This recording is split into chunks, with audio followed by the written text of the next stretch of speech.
ከጥቂት ዓመታት በፊት ብዙዎች የኢትዮጵያ ከተሞች ፍጹም የተለየ መልክ ነበራቸው። ዛሬ አዳዲስ ሰማይ ጠቀስ ህንፃዎች በየከተሞቹ ይታያሉ። ሰፋፊ ግዙፍ መንገዶች በየሰፈሮች ተገንብተዋል። በመላ ኢትዮጵያ ከተሞች በሚያስደንቅ ፍጥነት እየሰፉ ነው።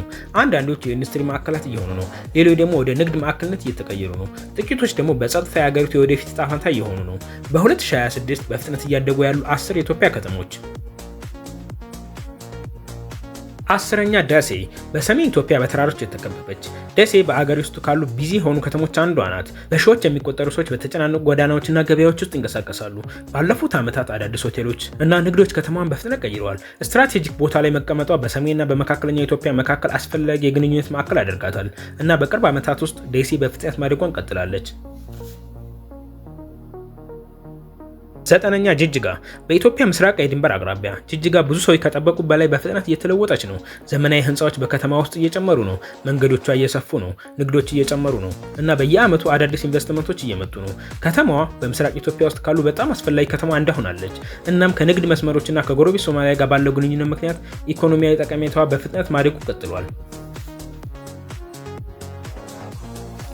8ኛ ጅማ በቡናና በአረንጓዴ መልክዓ ምድር የምትታወቀው ጅማ አሁን ከግብርና ከተማ በላይ የሆነች ነው። አዳዲስ የግንባታ ፕሮጀክቶች እና ዘመናዊ ንግዶች ከተማዋን ገጽታ እየቀየሩ ነው። በደቡብ ምዕራብ ኢትዮጵያ መሃል ላይ ጅማ በየዓመቱ ተማሪዎችን፣ ባለሀብቶችን እና አዳዲስ ነዋሪዎችን መሳቧን ቀጥላለች። ልማት በአካባቢው እየተስፋፋ ሲሄድ የከተማዋ ተጽዕኖ እየጨመረ መምጣቱን ቀጥሏል። 7ኛ ኮምቦልቻ።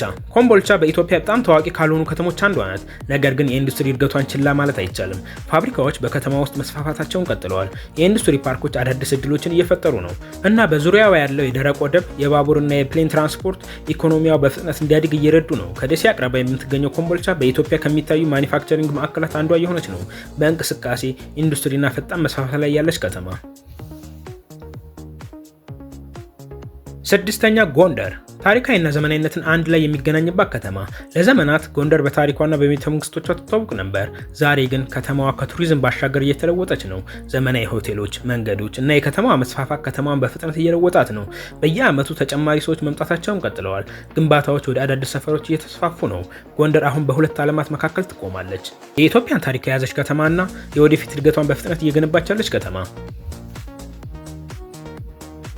5ኛ ባህር ዳር በጣና ሐይቅ ዳርቻ ባህር ዳር ከኢትዮጵያ እጅግ ውብ ከተሞች አንዷ ሆና ቀጥላለች። ሰፊ መንገዶች፣ ዘመናዊ ሆቴሎች እና የሐይቅ ዳርቻ ሪዞርቶች በቅርብ ዓመታት ውስጥ ከተማን በከፍተኛ ሁኔታ ቀይረዋታል። ቱሪዝም በአካባቢ አዳዲስ ኢንቨስትመንቶችን ማምጣቱን ቀጥሏል እና ብዙ ሰዎች ባህር ዳርን በአገሪቱ ውስጥ ካሉ ንጹህ እና በፕላን ከተሰሩ ከተሞች አንዱ አድርገው ይቆጥሯታል። ከውበቷ ባሻገር ከተማዋ በሰሜን ኢትዮጵያ ውስጥ አስፈላጊ የኢኮኖሚና የትምህርት ማዕከል ሆናለች። 4ኛ ድሬዳዋ በኢትዮጵያ በጣም አስፈላጊ ከሆኑ የባቡር መስመሮች በአንዱ ዙሪያ የተገነባች። ድሬዳዋ ሁልጊዜ የተለየ ኃይል አላት። ከተማዋ ፈጣን የንግድ እንቅስቃሴ ይበዛባታል። ያላት የብዝሃ ማንነት በኢትዮጵያ ውስጥ ካሉ ከተሞች ልዩ ያደርጋታል። 10 ዓመታት ድሬዳዋ ኢትዮጵያን በጅቡቲ በኩል በሚያልፍ ዓለም አቀፍ የንግድ መስመሮች ጋር አገናኝታለች እና ዛሬ አዳዲስ ግንባታዎችና ኢንቨስትመንቶች ከተማዋን በፍጥነት እያሳደጓት ነው። 3ኛ ሐዋሳ በፍጥነት እየተለወጡ ካሉ የኢትዮጵያ ከተሞች አንዷ ሐዋሳ ናት። ከውብ ሐይቅ አጠገብ የምትገኘው ሐዋሳ ቱሪዝምን፣ ኢንዱስትሪን እና ዘመናዊ የከተማ እድገትን አንድ ላይ አጣምራለች። የሐዋሳ ኢንዱስትሪ ፓርክ ዓለም አቀፍ ኩባንያዎችና ዋና ዋና ኢንቨስትመንቶችን ለመሳብ ረድቷታል። በተመሳሳይ ጊዜ ካፌዎች፣ ሪዞርቶች እና ዘመናዊ ሰፈሮች በከተማ ውስጥ መስፋፋታቸውን ቀጥለዋል። ብዙ ሰዎች ሐዋሳን ከኢትዮጵያ በጣም ዘመናዊ እና ለኑሮ ምቹ ከሆኑ ከተሞች አንዱ አድርገው ይመለከቷታል። 2ኛ አዳማ ከአዲስ አበባ ትንሽ ርቀት ላይ። አዳማ በኢትዮጵያ በፍጥነት ከሚስፋፉ ከተሞች አንዷ ሆናለች። ሰፋፊ መንገዶች፣ ዘመናዊ ግንባታ፣ ትላልቅ ንግዶች እና የማያቋርጥ የከተማ እድገት። ብዙ ሰዎች አዳማ የኢትዮጵያ ኢንዱስትሪ ሱፐር ፓወር አድርገው ይመለከቷታል። ዋና ዋና የትራንስፖርት መስመሮች አቅራቢያ መቀመጧ ኢንቨስትመንቶችን ለመሳብ አስችሏታል እና በየዓመቱ አዳዲስ ኢንቨስትመንቶች ከተማዋን በሚያስደንቅ ፍጥነት መቀየር ቀጥለዋል። 1ኛ አዲስ አበባ በኢትዮጵያ የለውጥ ጉዞ ላይ አዲስ አበባ ትገኛለች። በቋሚ እንቅስቃሴ የተሞላች ግዙፍ ከተማ። በሚሊዮን የሚቆጠሩ ሰዎች እዛ ይኖራሉ። በየሁሉም ጥግ ግንባታዎችን ታያለህ። ዘመናዊ ሰማይ ጠቀስ ህንፃዎች ከተማዋን አጨናንቀዋታል። የኢትዮጵያ ዋና ከተማ እንደመሆኗ አዲስ አበባ የሀገሪቱ አብዛኛው ንግድ፣ ፖለቲካ፣ አቪዬሽን እና ዓለም አቀፍ ግንኙነቶችን ሰብስባ ይዛለች። ከተማዋ በሁሉም አቅጣጫ መስፋፋቷን ቀጥላለች። አዳዲስ አፓርትመንቶች፣ የመንገድ ፕሮጀክቶች። አዲስ አበባ የኢትዮጵያ ከተማ ወደፊት ምልክት ሆና ትቀጥላለች።